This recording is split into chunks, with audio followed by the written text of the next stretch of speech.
이 나라는 한글을 모르면 밥도 못 먹는다고요? CGV, BBQ, 이마트24. 심지어 초등학생이 세종대왕 이름을 외치고 택시기사도 안녕하세요라며 인사합니다. 그리고 이 문화 속에서 충격에 빠진 한국 어머니가 있습니다. 우리 문화가 이렇게까지 퍼져도 괜찮은 걸까? 한국 어머니는 도대체 뭐 때문에 충격에 빠졌을까요? 그리고 한글을 모르면 밥도 못 먹는 나라는 어디일까요? 지금 바로 확인하시죠. 잠깐.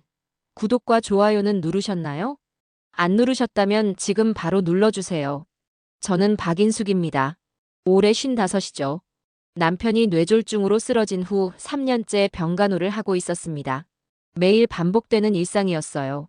아침 6시에 일어나서 남편 약 챙기고 병원 가고 집에 와서 집안일하고 그런 하루하루가 계속됐죠.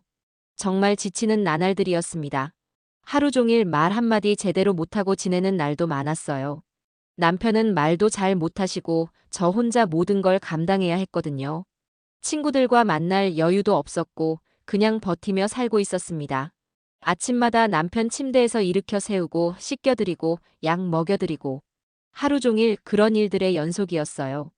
병원에서 물리치료 받을 때도 계속 옆에서 지켜봐야 했고 집에 돌아와서도 쉴 틈이 없었습니다. 저녁에는 남편 재활 운동을 도와드리고 약 시간 맞춰서 챙겨드리고 밤늦게 되어서야 제 시간이 생기곤 했어요. 그런데 어느 날 밤 9시쯤 딸 혜림이에게서 전화가 왔습니다.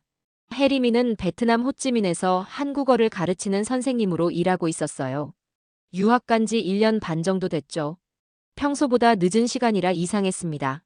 전화를 받자마자 느꼈어요. 목소리가 평소와 달랐거든요. 뭔가 힘들어하는 것 같았습니다. 엄마 눈에는 다 보이잖아요. 혜림이 목소리에 울음기가 섞여 있었어요.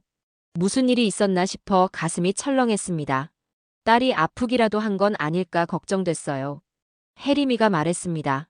요즘 너무 힘들다고. 여기 생활이 생각보다 어렵다고. 외롭기도 하고 지친다고 했어요. 언어도 다르고 문화도 다르고 혼자서 모든 걸 해결해야 하니까 버겁다고 하더라고요.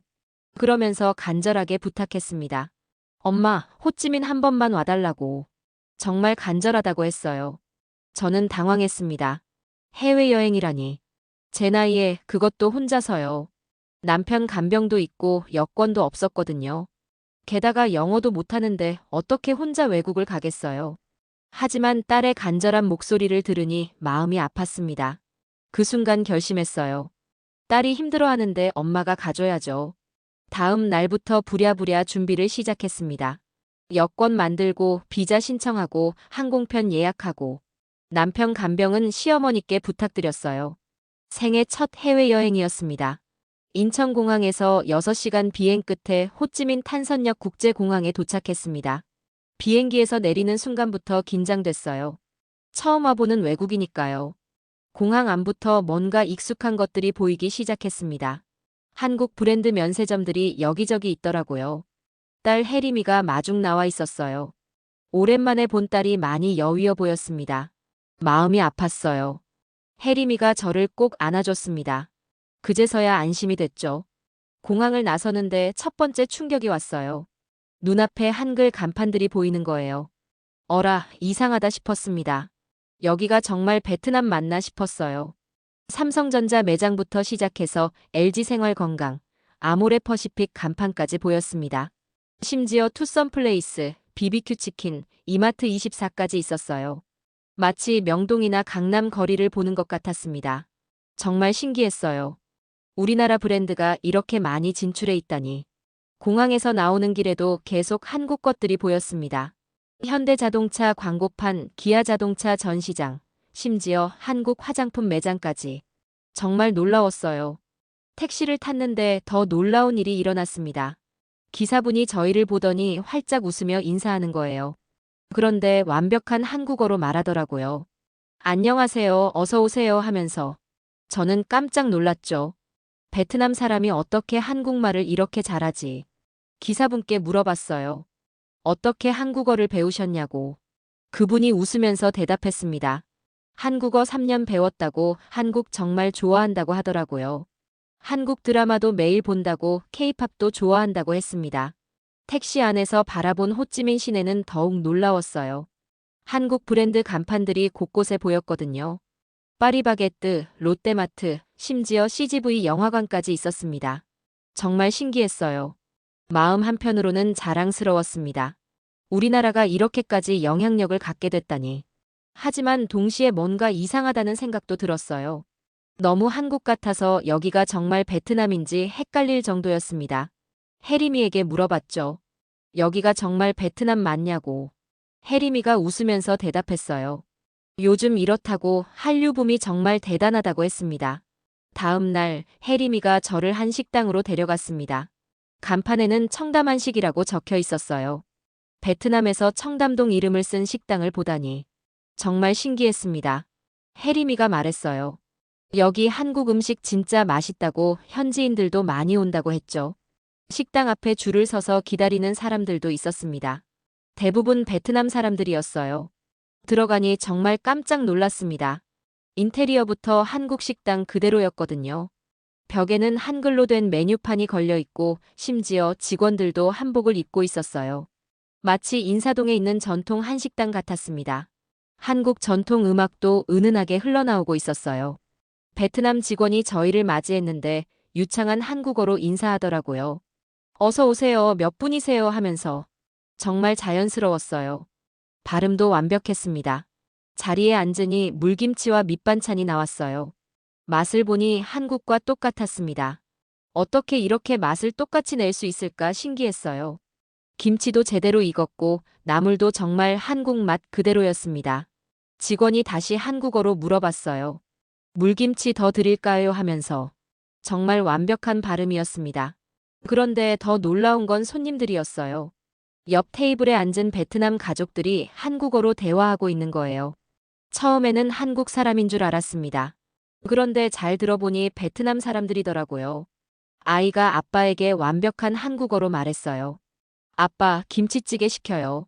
불고기도 같이 시키자고 하더라고요. 저는 귀를 의심했습니다. 혜림이에게 물어봤어요. 저 사람들 한국 사람 아니냐고. 혜림이 말이 아니래요. 현지인들이라고 했습니다. 요즘 베트남에서 한국어 배우는 사람들이 정말 많다고 하더라고요. 식사를 하면서 주변을 둘러보니 더욱 놀라웠습니다. 한국 드라마 OST가 배경음악으로 흘러나오고 TV에서는 K-팝 뮤직비디오가 나오고 있었거든요. 심지어 가족들이 한국 가요를 따라 부르기도 했습니다. 혜림이 말이 맞았어요. 한국보다 더 한국 같다고. 정말 그랬습니다. 하지만 뭔가 어색한 기분도 들었어요. 너무 똑같아서 오히려 어색했달까요? 그때 옆 테이블 가족 중 할머니가 베트남어로 뭔가 말씀하셨는데 가족들이 못 알아들어서 당황하더라고요. 그 모습을 보니 마음이 복잡해졌습니다. 사흘째 되는 날 혜림이가 제안했습니다. 제 학원 친구 집에 초대받았다고 같이 가자고 하더라고요. 친구는 베트남 현지인인 리 선생님이었어요. 한국어를 정말 잘했습니다. 저를 보자마자 정중하게 인사하더라고요. 어머니, 정말 반갑다고 혜림 선생님 이야기 많이 들었다고 했어요. 완벽한 한국어였습니다. 집에 도착하니 리 선생님의 8살 아들 미니가 저희를 맞이했어요. 정말 예의 바른 아이였습니다. 깍듯하게 한국식 인사를 하더라고요. 안녕하세요 할머니 하면서 너무 귀여웠어요. 리 선생님이 자랑스럽게 말했습니다. 미니는 4살 때부터 한국어 배웠다고 이제 베트남어보다 한국어가 더 편하다고 하더라고요. 정말 신기했어요. 거실에 앉아 이야기를 나누는데 미니가 갑자기 제게 다가왔습니다. 할머니는 한국에서 오셨죠? 라고 물어보더라고요. 그럼 할머니가 한국에서 왔단다 했더니 미니 눈이 반짝이기 시작했어요. 그러더니 이렇게 물어봤습니다. 할머니, 혹시 세종대왕님을 아세요? 라고. 저는 깜짝 놀랐어요. 8살 베트남 아이 입에서 세종대왕 이야기가 나올 줄이야. 어떻게 세종대왕님을 아냐고 물어봤더니 미니가 신나서 대답했습니다. 학원에서 배웠다고 세종대왕님이 백성들을 위해 한글을 만드셨다고 하더라고요. 정말 멋있다고 했어요. 아이는 신나서 계속 이야기했습니다. 할머니, 한국 역사도 재미있어요. 고구려, 백제, 신라도 알아요라고 하더라고요. 심지어 을지문덕, 연개소문 이름까지 알고 있었습니다. 리 선생님이 웃으며 말했어요. 미니가 한국 문화에 푹 빠져 있다고 요즘 태권도도 배우고 있다고 하더라고요. 집 안을 둘러보니 한국 관련 물건들이 정말 많았습니다. 한글 포스터, 한국 지도, 심지어 한복까지 걸려 있었어요. 미니가 자랑스럽게 보여줬습니다. 그때 미니가 갑자기 제게 부탁했어요. 할머니, 우리 학원에 와서 한국 이야기 해주세요라고. 친구들이 정말 좋아할 거라고 하더라고요. 내가라고 놀라서 물어봤더니 미니가 대답했습니다. 네, 할머니는 진짜 한국 사람이잖아요. 선생님들은 모두 젊은데 할머니처럼 연세 많으신 분 이야기 들으면 정말 좋을 것 같다고 하더라고요. 순간 가슴이 뭉클했습니다. 이 작은 아이가 한국을 이렇게 좋아한다니. 미니네 집에서 돌아오는 길, 혜림이와 함께 시장을 구경했습니다. 거기서 한 베트남 어머니를 만났어요. 혜림이 학생의 엄마였습니다.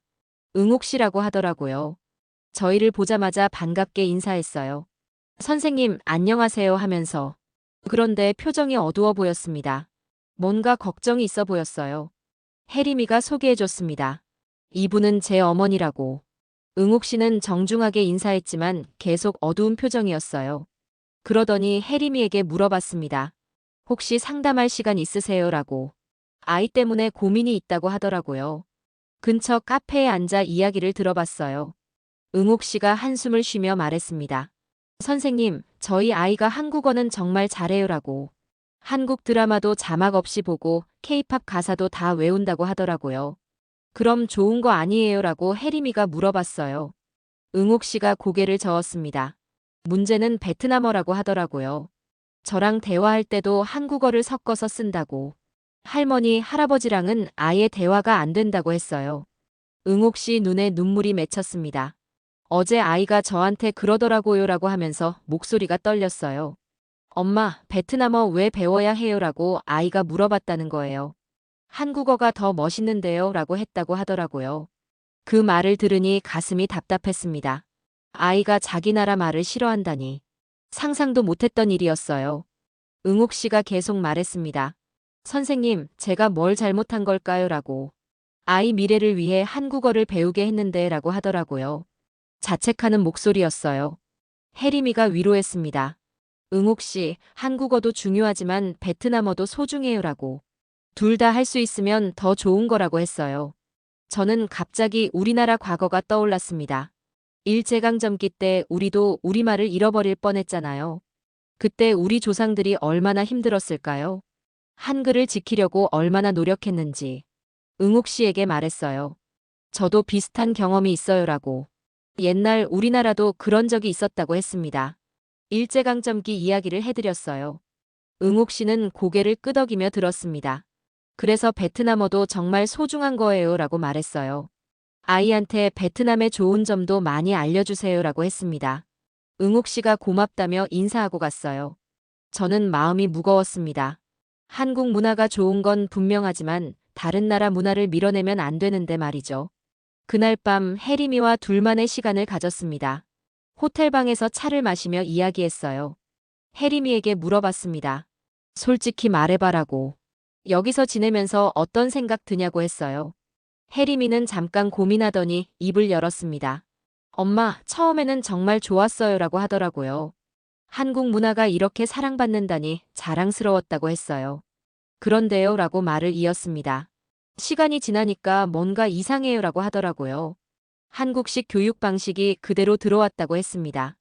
혜림이 표정이 어두워졌어요. 아이들이 너무 힘들어해요라고 하더라고요. 새벽까지 학원 다니고 성적 때문에 스트레스 받고 마치 한국 아이들 보는 것 같다고 했어요. 저는 깜짝 놀랐습니다. 여기도 그러냐고 물어봤어요. 네, 엄마라고 혜림이가 대답했습니다. 한국어 잘하는 아이들은 좋은 직장 갈 수 있다고 하니까 부모들이 아이들 몰아세운다고 하더라고요. 경쟁이 정말 심해졌다고 했습니다. 혜림이가 한숨을 쉬었어요. 어제 제 학생 하나가 울면서 그러더라고요라고 하면서 목소리가 낮아졌습니다. 선생님, 저도 한국 아이들처럼 공부만 해야 하나요라고 아이가 물어봤다는 거예요. 그 말을 듣고 가슴이 아팠습니다. 베트남 아이들도 우리나라 아이들처럼 힘들겠구나 싶었어요. 맞아요, 엄마라고 혜림이가 계속 말했습니다. 그리고 계층 차이도 생겼어요라고 하더라고요. 한국어 잘하는 아이들은 좋은 곳에 취직하고 못하는 아이들은 뒤처진다고 했어요. 부모들도 한국 방식이 최고라고 생각한다고 했습니다. 베트남 전통 교육은 뒤떨어졌다고 한다고 하더라고요. 그럼 좋은 점은 없냐고 물어봤어요. 물론 있어요라고 혜림이가 대답했습니다. 한국어 덕분에 더 많은 기회를 얻는 아이들도 있고 시야도 넓어졌다고 했어요. 하지만이라고 말을 멈췄습니다. 하지만 뭐라고 물어봤더니 너무 빠르게 변하고 있어요라고 대답했어요. 좋은 것과 나쁜 것이 함께 들어와서 걱정이라고 했습니다.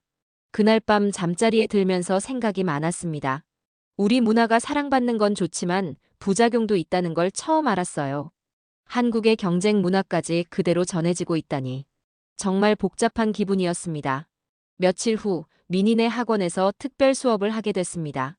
아이들 앞에서 한국 이야기를 해달라고 부탁받았어요. 학원에 도착하니 15명 정도의 아이들이 기다리고 있었습니다. 안녕하세요, 아이들아라고 인사했더니 안녕하세요, 할머니라고 모두 반갑게 인사했어요. 모두 한국어를 잘했습니다. 처음에는 한국 전통 이야기를 해주려고 했어요. 단군 신화, 세종대왕, 한글 창제 이야기 같은 것들 말이죠. 아이들이 집중해서 들었습니다. 그런데 수업을 하다 보니 마음이 바뀌었어요. 응옥 씨 이야기가 계속 생각났거든요. 아이들아, 한국 이야기도 재미있지만 베트남 이야기도 들어볼까라고 말했습니다. 아이들이 의외라는 표정을 지었어요. 할머니가 베트남에 와서 알게 된 건데 베트남도 정말 멋진 나라더라고 말했습니다. 저는 호찌민시를 둘러보면서 본 베트남의 좋은 점들을 이야기해줬어요. 포용적인 문화, 따뜻한 사람들, 아름다운 자연 같은 것들을 말했습니다. 그리고 베트남 전통 동요도 배워볼까라고 제안했어요. 할머니가 어제 배운 노래가 있다고 했습니다. 미니 엄마인 리 선생님이 깜짝 놀라며 저를 봤어요. 저는 서툴지만 베트남 전통 동요를 불러줬습니다. 아이들이 신기해하며 들었어요. 그리고 한국 동요도 함께 불렀습니다. 두 나라 노래 다 예쁘죠라고 말했어요. 서로 다르지만 모두 아름답다고 했습니다. 아이들이 고개를 끄덕였어요. 수업이 끝나고 미니가 다가왔습니다. 할머니, 오늘 수업 정말 좋았어요라고 하더라고요. 베트남 노래도 예쁘다고 했습니다. 그럼 미나라고 대답했어요. 한국 것도 좋고 베트남 것도 좋은 거야. 둘 다 사랑하면 된다고 말했습니다. 리 선생님이 고맙다며 제 손을 잡았어요. 어머니, 정말 감사해요라고 하더라고요. 아이들이 자기 나라 문화도 소중하다는 걸 깨달았을 거라고 했습니다. 그날 밤 혜림이가 말했어요. 엄마, 오늘 정말 잘하셨어요라고 하더라고요. 저도 많이 배웠다고 했습니다. 뭘 배웠는데 라고 물어봤더니 문화는 경쟁하는 게 아니라 함께 어우러지는 거라는 걸 배웠다고 하더라고요. 저도 그날 많은 걸 깨달았습니다. 진정한 교육이 무엇인지 말이에요. 베트남에서의 마지막 날이 왔습니다. 공항으로 가기 전에 미니네 학원에 들렀어요. 아이들에게 편지를 써서 전해주고 싶었거든요. 사랑하는 아이들아라고 시작했습니다. 할머니가 한국으로 돌아갑니다. 일주일 동안 정말 행복했어요 라고 편지를 읽어줬어요. 편지를 읽어주면서 제 마음도 뭉클했습니다. 한글은 정말 위대한 문자예요 라고 말했어요. 세종대왕님이 백성을 사랑하는 마음으로 만드신 거니까요. 하지만 진짜 위대함은 다른 데 있어요 라고 했습니다. 아이들이 집중해서 들었어요. 서로를 이해하고 사랑하는 것, 그게 진짜 위대한 거예요 라고 말했습니다. 한국어를 배우는 것도 좋지만 베트남어도 소중히 여기세요 라고 했어요. 두 언어로 더 많은 사람들과 소통할 수 있으니까요 라고 말했습니다. 미니가 손을 들었어요. 할머니, 저희 잊지 말아주세요 라고 하더라고요. 물론이지, 미나라고 대답했습니다. 할머니도 너희들 절대 잊지 않을 거야 라고 했어요.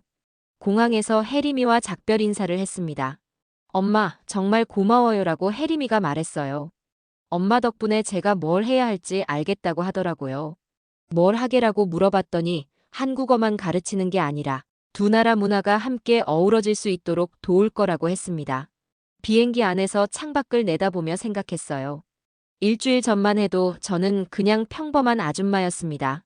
남편 간병하고 집안이라는 게 전부였죠. 하지만 이제는 달라졌어요. 저는 한국을 알리는 증인이 되고 싶습니다. 우리 문화의 좋은 점은 나누되 다른 문화도 존중하는 그런 증인 말이에요. 한국에 돌아와서도 이 경험을 많은 사람들에게 이야기했습니다.